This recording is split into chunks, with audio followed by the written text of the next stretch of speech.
देख रहा है कोई टॉप टू बॉटम सभी लोग भ्रष्टाचार में लिप्त हैं, वो दिल्ली में आम आदमी पार्टी है।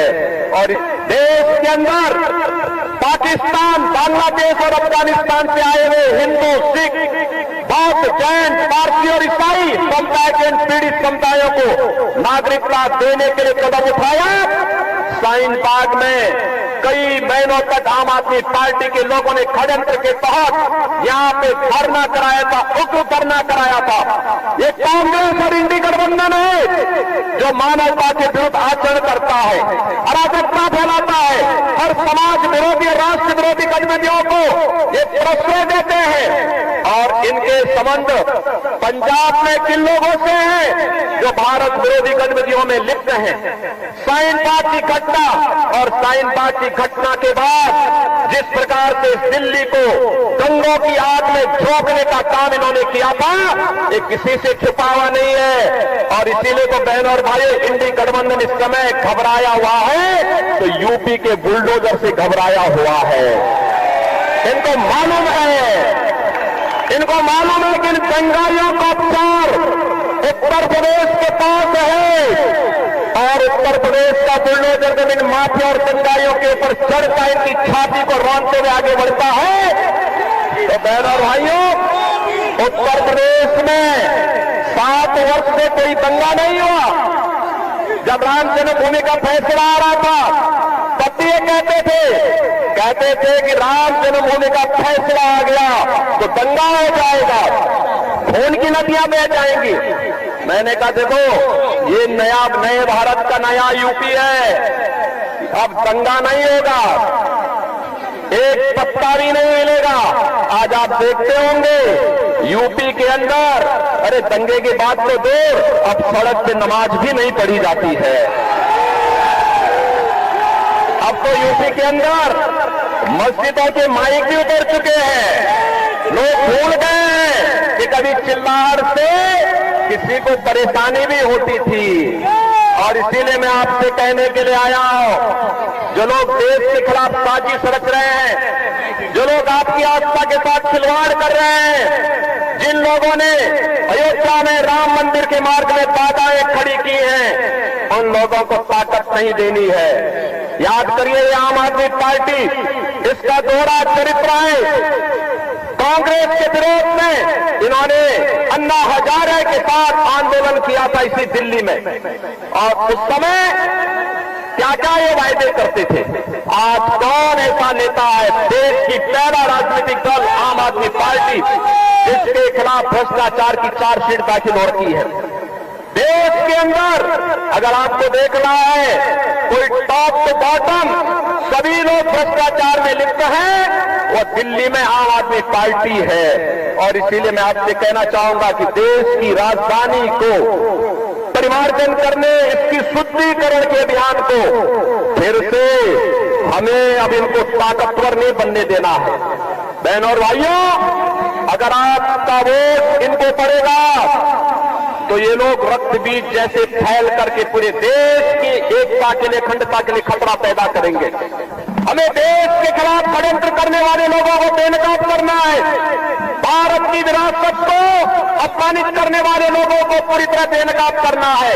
भारत के विकास में बैरियर बने हुए लोगों को, उनके बैरियर को हटाना है। गरीब कल्याणकारी योजनाओं में बाधक बने हुए लोगों को पूरी तरह बेनकाब करना है। और लोकतंत्र ने ताकत आपको दी है, लोकतंत्र की इस ताकत का उपयोग करिए।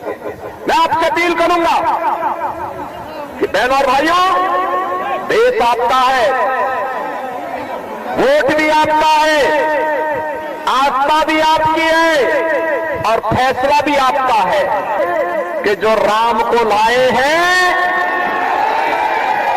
जो राम को लाए हैं, जो राम को लाए हैं, बहनों और भाइयों, 500 वर्षों के बाद अयोध्या में प्रभु रामलला फिर से विराजमान हो चुके हैं। 500 वर्षों के बाद अयोध्या में रामलला ने अपना जन्मदिन भी मनाया और पावन होली भी खेली। लेकिन कांग्रेस के लोगों को आदमी पार्टी से जुड़े हुए लोगों को, इंडी गठबंधन से जुड़े हुए सभी घटकों को इससे उनको बड़ी पीड़ा है। वे कहते हैं कि अयोध्या में राम मंदिर का निर्माण नहीं होना चाहिए था। वे कहते हैं, इनके सहयोगी बोलते हैं, कहते हैं अयोध्या में राम मंदिर बेकार बना। बहन और भाइयों, ये पहले दिन से राम मंदिर के विरोधी रहे हैं, लेकिन भारतीय जनता पार्टी विरासत और विकास की जिस राजनीति को लेकर के 2014 में आगे चली थी, आज उस राजनीति का परिणाम हम सबके सामने देखने को मिल रहा है। हमने 10 वर्ष का नरेंद्र मोदी जी के कार्यकाल को देखा है। इन 10 वर्षों में बदलते हुए भारत को हमने देखा है। एक भारत श्रेष्ठ भारत के रूप में आज उभरा है। दुनिया के अंदर भारत का सम्मान बढ़ा है। भारत की सीमा सुरक्षित हुई है। आतंकवाद और नक्सलवाद की समस्या का समाधान हुआ है। बहनों और भाइयों, अब तो कहीं जोर से कहीं पटाखा फट जाए तो सबसे पहले पाकिस्तान सफाई देता है कि मेरा हाथ नहीं है, क्योंकि इसे मालूम है ये नया भारत है। ये नया भारत या छेड़ता नहीं है, लेकिन अगर कोई छोड़ता है तो उसको छोड़ता भी। और इसीलिए भारत के लोग आज उसके ताकत के कारण कोई दुश्मन भारत की ओर टेढ़ी नजरों से देखने का दुस्साहस नहीं कर सकता है। बहनों और भाइयों, विकास के नए नए कार्य हो रहे हैं, हाईवे बन रहे हैं, रैपिड रेल आ रही है, रेल के नए नए संस्करण वंदे भारत ट्रेन के रूप में, अमृत भारत ट्रेन के रूप में, नमो भारत ट्रेन के रूप में जो रैपिड रेल आपकी दिल्ली से मेरठ तक चली है, ये सभी पिछले 10 वर्ष के अंदर मोदी जी के द्वारा किए गए प्रयासों का परिणाम है। बहनों और भाइयों, ये नया भारत आज अपने युवाओं के लिए IIT देता है, IIM का नया संस्थान बनाता है, IIIT, NIT, world class university भी देता है, और शुद्ध पेयजल हर भारतवासी को देने के लिए हर घर नल की योजना है, और नल में शुद्ध जल की उपलब्धता देकर के हर एक के स्वास्थ्य का ध्यान भी रख रहा है।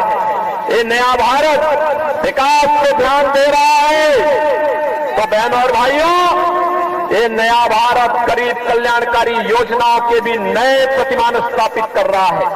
याद करिए, कांग्रेस के समय या दिल्ली के अंदर कोविड के दौरान आम आदमी पार्टी की सरकार जितने भी दिल्ली के अंदर कामगार थे, श्रमिक थे, प्रवासी नागरिक यहां रह रहे थे, इन लोगों को माइक ले लेकर के बार करके धमका करके बाहर कर रही थी। इनके पानी के कनेक्शन काट रही थी, उन्हें उनके राशन कार्ड को जमा करा रही थी।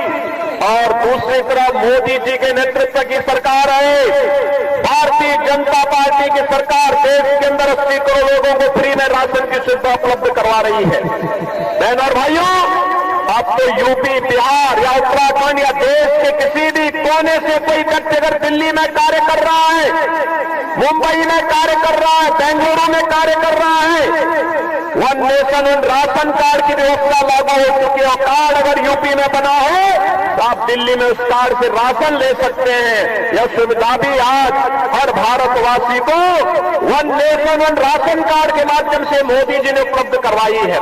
एक तरफ भारत अपनी 80 करोड़ जनता को फ्री में राशन दे रहा है, और दूसरी तरफ पाकिस्तान 23 करोड़ लोग भूखे तड़प रहे हैं।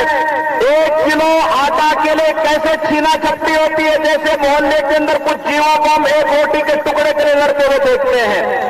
बहनों और भाइयों, इसीलिए मैं कहना चाहता हूं, जो लोग स्वतंत्र भारत में रह करके पाकिस्तान का राज बनाते हैं, वे भारत के अंदर बोझा क्यों बनते हैं? जाए पाकिस्तान में जाए, उनको भीख मांगने के लिए पाकिस्तान कंगाली का जीवन जीने के लिए मजबूर जरूर कर देगा।